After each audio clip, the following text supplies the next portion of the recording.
হামের টিকায় ব্যর্থতা, ডক্টর ইউনূস সহ সাবেক উপদেষ্টাদের দেশ ত্যাগে নিষেধাজ্ঞা চেয়ে রিট। দেশে নরমাল ডেলিভারির জন্য নতুন ওষুধ এসেছে, জানালেন স্বাস্থ্যমন্ত্রী। বঙ্গোপসাগরে লঘুচাপ, দেশ জুড়ে 5 দিন ঝড় বৃষ্টির পূর্বাভাস। সরকারের 3 মাস পূর্তি, সংকট সামলে সুশাসনের ভিত্তি গড়ছে, দাবি বিএনপি নেতাদের। ভালো কাজে সহযোগিতা, অন্যায়ে আপোষহীন বিরোধিতায় 3 মাসে জামায়াতের মূল্যায়ন। সেমেনিওর জাদুকরি গোলে চেলসিকে হারিয়ে এফএ কাপ জিতল ম্যান সিটি। দর্শক, শুনছিলেন দিনের খবরের প্রধান প্রধান শিরোনাম, এবার বিস্তারিত। তার আগে আমাদের ইউটিউব চ্যানেল সাবস্ক্রাইব করুন এবং সব খবর পেতে ফেসবুক পেজ ফলো করে রাখার পাশাপাশি ওয়েবসাইট ভিজিট করুন। সারা দেশে হামের টিকাদান কর্মসূচি বাতিলে অন্তর্বর্তী সরকারের সিদ্ধান্তকে ফৌজদারি অবহেলা উল্লেখ করে সাবেক প্রধান উপদেষ্টা ডক্টর মোহাম্মদ ইউনূস সহ তার উপদেষ্টা পরিষদের সদস্যদের ভূমিকা তদন্তের নির্দেশনা চেয়ে হাইকোর্টে রিট দায়ের করা হয়েছে। একই সঙ্গে রিটে ডক্টর ইউনূস ছাড়াও সাবেক সব উপদেষ্টা সহ 24 জনের দেশ ত্যাগে নিষেধাজ্ঞার নির্দেশনা চাওয়া হয়েছে। আজ হাইকোর্টের সংশ্লিষ্ট শাখায় রিটটি দায়ের করেন সুপ্রিম কোর্টের আইনজীবী ব্যারিস্টার এম আশরাফুল ইসলাম। রিটে এই ঘটনায় তদন্ত কমিটি গঠনের পাশাপাশি ডক্টর ইউনূস সহ উপদেষ্টা পরিষদের সব সদস্যদের বিরুদ্ধে দেশ ত্যাগে নিষেধাজ্ঞা জারি করার নির্দেশনা চাওয়া হয়েছে। মন্ত্রিপরিষদ সচিব ছাড়াও স্বাস্থ্য, স্বরাষ্ট্র ও জনপ্রশাসন সচিব এবং স্বাস্থ্য অধিদপ্তরের মহাপরিচালক সহ সরকারের সংশ্লিষ্টদের এতে বিবাদী করা হয়েছে। এর আগে হামের টিকা রাষ্ট্রীয় ব্যবস্থা থেকে বেসরকারি খাতে দেওয়া ইস্যুতে গত 6 এপ্রিল সংশ্লিষ্টদের নোটিশ পাঠানো হয়। ব্যারিস্টার মোহাম্মদ আশরাফুল ইসলাম জানান, সারা দেশে আকস্মিক বিলুপ্ত রোগ হামের মারাত্মক প্রাদুর্ভাব দেখা দিয়েছে। ইতোমধ্যে 4 শতাধিক শিশুর মৃত্যু হয়েছে এবং অগণিত শিশু ও সাধারণ নাগরিক হামে আক্রান্ত হয়ে হাসপাতালে ভর্তি রয়েছে। তিনি আরও জানান, হামের মতো টিকাকে রাষ্ট্রীয় ব্যবস্থা থেকে প্রাইভেট খাতে দেওয়ায় অশুভ অপরাধমূলক কর্মকাণ্ডের সঙ্গে জড়িত থাকায় এই বিষয়ে তদন্ত কমিটি গঠনপূর্বক তদন্তের দাবি জানিয়ে ডক্টর ইউনূস, ডক্টর আসিফ নজরুল, সৈয়দা রেজওয়ানা হাসান, আদিলুর রহমান খান শুভ্র, নূরজাহান বেগম, অবসরপ্রাপ্ত ব্রিগেডিয়ার জেনারেল সাখাওয়াত হোসেন, জাহাঙ্গীর আলম চৌধুরী, মোস্তফা সরোয়ার ফারুকী সহ সব উপদেষ্টা, সাবেক প্রধান উপদেষ্টার প্রেস সচিব শফিকুল আলম এবং সংশ্লিষ্ট সব সাবেক ব্যক্তিগত সহকারীদের বিরুদ্ধে তদন্ত সম্পন্ন না হওয়া পর্যন্ত তাদের দেশ ত্যাগে নিষেধাজ্ঞা আরোপে আদালতের নির্দেশনা চাওয়া হয়েছে।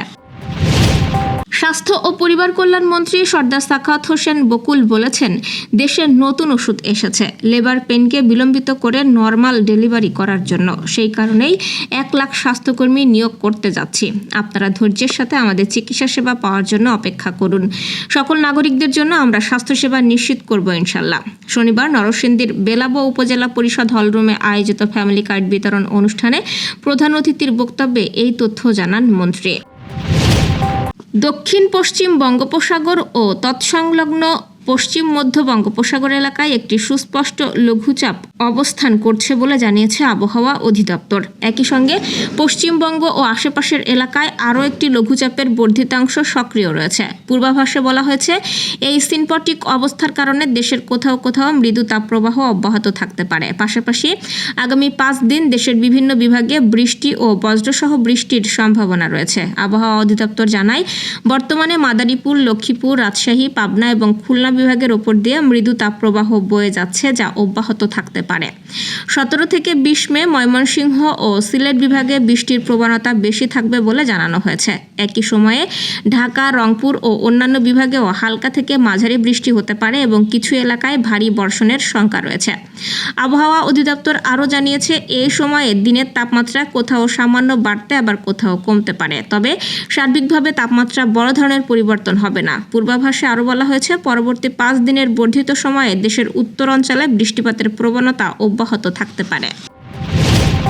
ত্রয়োদশ জাতীয় নির্বাচনে নিরঙ্কুশ বিজয়ের পর সরকার গঠনের 3 মাস পূর্ণ করেছে বিএনপি। দলটির নেতারা বলছেন, এই 90 দিনে সরকার মূলত অর্থনৈতিক পুনর্গঠন, প্রশাসনিক স্থবিরতা দূর করা এবং জবাবদিহিতামূলক সুশাসনের ভিত্তি তৈরির কাজ শুরু করেছে। তাদের মতে, এখনও সরকারকে পূর্ণাঙ্গ মূল্যায়নের সময় আসেনি, এটি ভিত্তি তৈরির সময়। বিএনপি নেতাদের দাবি, বৈশ্বিক জ্বালানি সংকট, ঋণের চাপ, বাজার অস্থিরতা ও স্বাস্থ্য খাতের নানা চ্যালেঞ্জের মধ্যেই দায়িত্ব নেয় বর্তমান সরকার। এমন পরিস্থিতিতে সরকার দক্ষতা ও আন্তরিকতার মাধ্যমে প্রাথমিক সংকট মোকাবেলা করে পরিস্থিতি নিয়ন্ত্রণে আনার চেষ্টা করছে। প্রধানমন্ত্রীর রাজনৈতিক উপদেষ্টা নজরুল ইসলাম খান বলেছেন, আগের সময়ে ঋণের চাপ এখনও অর্থনীতির উপর প্রভাব ফেলছে, তবে সরকার মানুষের কল্যাণে কাজ শুরু করেছে, জনগণ সেটি বুঝতে পারছে। তিনি জানান, কৃষক ও পরিবার ভিত্তিক কার্ড বিতরণের রাজনৈতিক পরিচয় নয়, যোগ্যতাকে গুরুত্ব দেওয়া হয়েছে।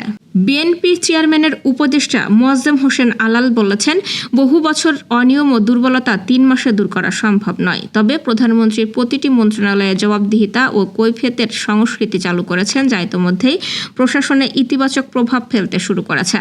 সরকারের এই সময়ের উল্লেখযোগ্য পদক্ষেপ হিসেবে বিএনপি নেতারা কৃষি ঋণ মওকুফ, নদী ও খাল খনন, কৃষি কার্ড বিতরণ এবং পদ্মা ব্যারেজ প্রকল্পের অনুমোদনের কথাও তুলে ধরেছেন।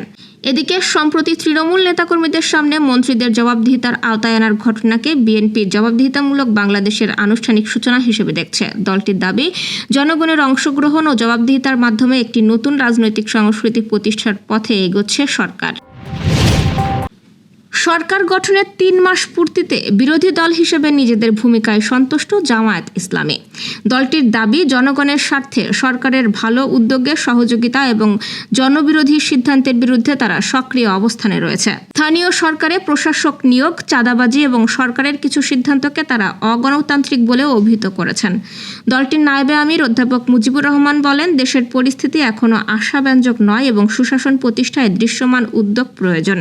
অন্যদিকে ঢাকা মহানগর দক্ষিণ জামায়াতের নেতা কামাল হোসেনের দাবি, সরকার জনগণের প্রত্যাশা পূরণে ব্যর্থ হলে নতুন রাজনৈতিক সংকট তৈরি হতে পারে। তবে জামায়াত স্পষ্ট করেছে, সরকারের যে কোনো জনকল্যাণমূলক কাজে তারা সহযোগিতা করবে, আর জনগণের স্বার্থবিরোধী সিদ্ধান্তের বিরুদ্ধে গণতান্ত্রিকভাবে প্রতিবাদ অব্যাহত রাখবে। দলটির মতে, জুলাই সনদ ও গণভোটের রায় বাস্তবায়নই এখন তাদের প্রধান রাজনৈতিক লক্ষ্য। চেলসিকে হারিয়ে এফএ কাপের শিরোপা ঘরে তুলেছে Manchester city.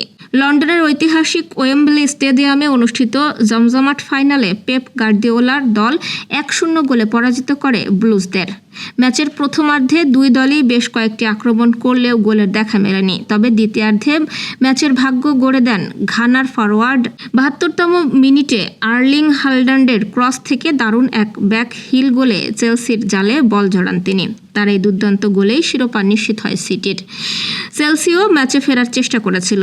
Enzo Fernandez, Joao Pedro ও লিয়াম ডেলাপ একাধিক সুযোগ তৈরি করলেও গোল করতে পারেনি। ফলে টানা 7মবারের মতো ঘরোয়া কাপ ফাইনালে হার নিয়ে মাঠ ছাড়তে হয় ব্লুজদের।